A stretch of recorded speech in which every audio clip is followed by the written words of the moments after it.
Bonjour, je m'appelle Jérôme Palazzolo, je suis médecin psychiatre installé en libéral à Nice depuis une quinzaine d'années maintenant.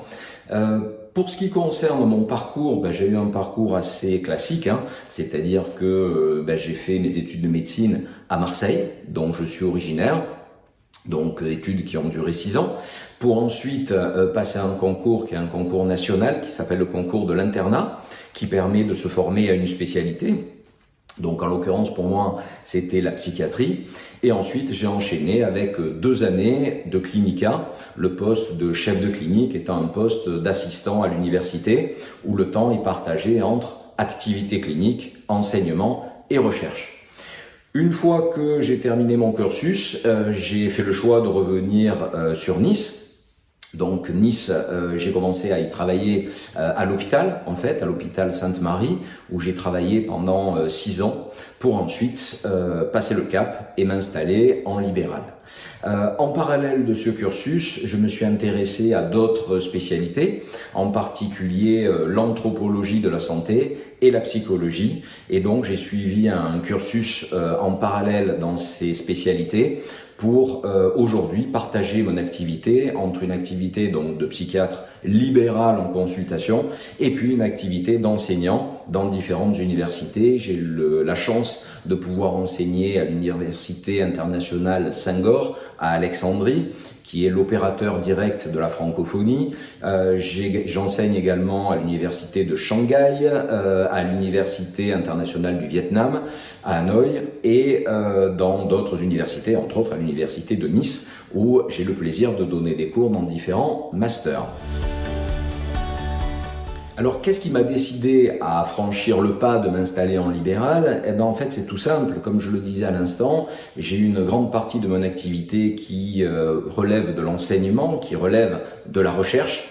Et donc, malheureusement, à l'hôpital où je travaillais, qui n'était pas un hôpital universitaire, je ne pouvais pas organiser mon temps comme je le souhaitais. Donc, j'ai fait le choix, il y a une quinzaine d'années, de m'installer en libéral pour pouvoir gérer mon temps comme je le souhaitais et partager donc mes activités entre d'un côté l'enseignement, d'un autre côté la recherche et de l'autre l'activité clinique, donc à savoir les consultations.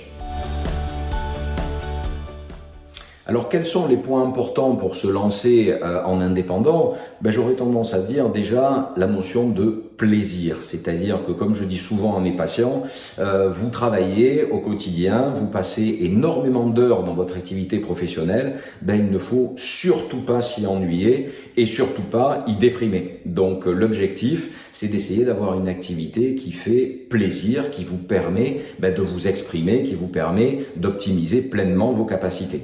Et donc, en ce qui me concerne, c'est plus la motivation et la notion de plaisir qui m'a poussé à m'installer en indépendant, puisque en tant que médecin, on peut travailler aussi bien à l'hôpital, dans d'autres types d'institutions, en clinique, en maison de retraite, comme en libéral. Donc en fait, j'ai choisi le libéral pour pouvoir organiser mon activité comme je le souhaitais. Alors, quelles sont les problématiques liées à ma profession? En fait, le gros problème qui se pose dans ma profession, je dirais ma profession médicale au sens large, pas uniquement psychiatre, c'est que les médecins ne sont absolument pas formés au fait de s'installer en libéral et à toutes les procédures administratives qui y sont liées. Donc, le souci qui s'est posé principalement, ça a été de savoir sous quel régime je m'installais, est-ce qu'il valait mieux que je m'installe sous un régime de société, sous mon nom propre, en secteur 1, secteur 2, en secteur 3, et c'est vrai que en plus de ça, c'est pas des sujets qui m'intéressent particulièrement, et le cabinet Sibeli a été à mes côtés pour justement me conseiller et essayer de me proposer des solutions qui soient les plus adaptées par rapport à mon activité et à mon organisation du temps.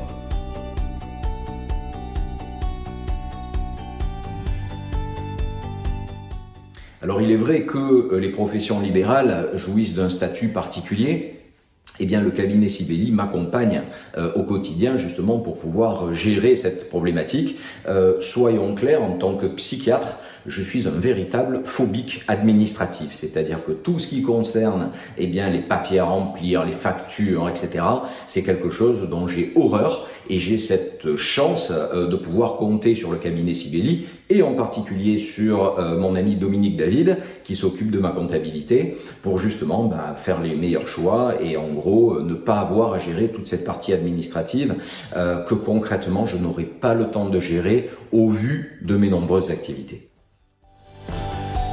Alors l'impact du groupe Sibeli sur mon activité, eh bien c'est essentiellement un gain de temps, c'est-à-dire que tout ce qui concerne justement cette problématique administrative, et je le répète que je ne sais pas faire parce que concrètement je ne m'y intéresse absolument pas, eh bien le cabinet Sibeli me permet justement de me libérer de tout ça et finalement de travailler l'esprit serein, ce qui dans ma profession est quand même un point majeur.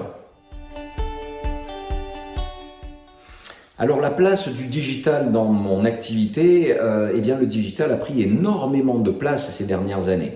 Alors sur plusieurs points. Déjà premier point, vous avez peut-être dû le voir dans toute cette problématique de pandémie Covid et essentiellement de confinement, eh bien beaucoup de médecins ont développé les téléconsultations. Donc c'est quelque chose qui est de plus en plus important et au niveau psychiatrique, c'est quelque chose qui s'est énormément développé. Donc c'est un outil supplémentaire qu'on peut proposer à nos patients lorsque cela est nécessaire. Donc ça, c'est déjà le premier point.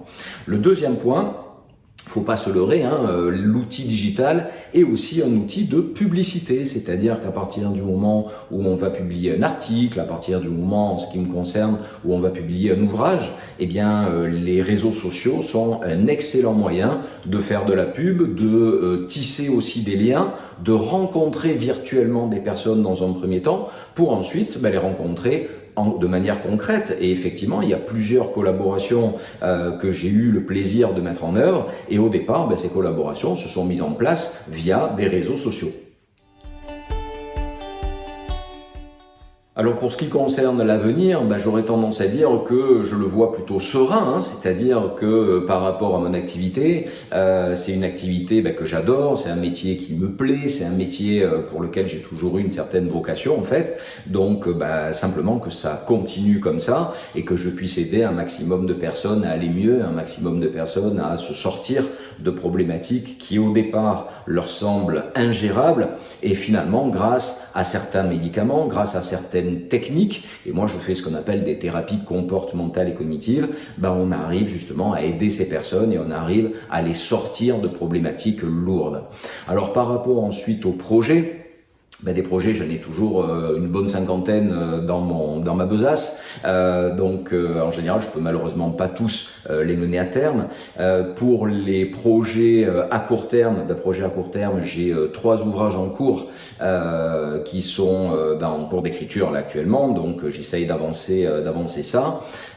Des projets également sportifs, puisque j'ai eu le plaisir cette année de remporter le championnat de France de traction sur barre fixe. Donc là, je commence à m'entraîner pour le championnat de l'année prochaine.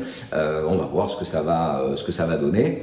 Et puis, un projet de poursuivre justement mon activité au quotidien dans les meilleures conditions et toujours avec l'aide d'un cabinet qui me soutient au quotidien, qui me permet de gagner du temps.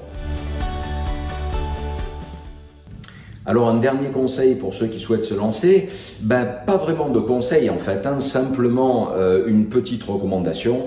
Faites déjà ce qui vous plaît, ce qui vous intéresse, ce qui vous motive, ce qui vous stimule. Et puis surtout, n'omettez pas la notion de plaisir, parce que c'est elle qui va nous stimuler, c'est elle qui va nous amener à avancer. Alors pour parler un peu de ma profession, il existe une dynamique qui a été très étudiée au niveau psychologique qui s'appelle la dynamique de renforcement positif. C'est-à-dire que si vous mettez en place quelque chose qui vous rapporte du plaisir, qui vous rapporte de l'énergie, qui vous rapporte des éléments positifs, vous aurez tendance à poursuivre et continuer dans cette activité.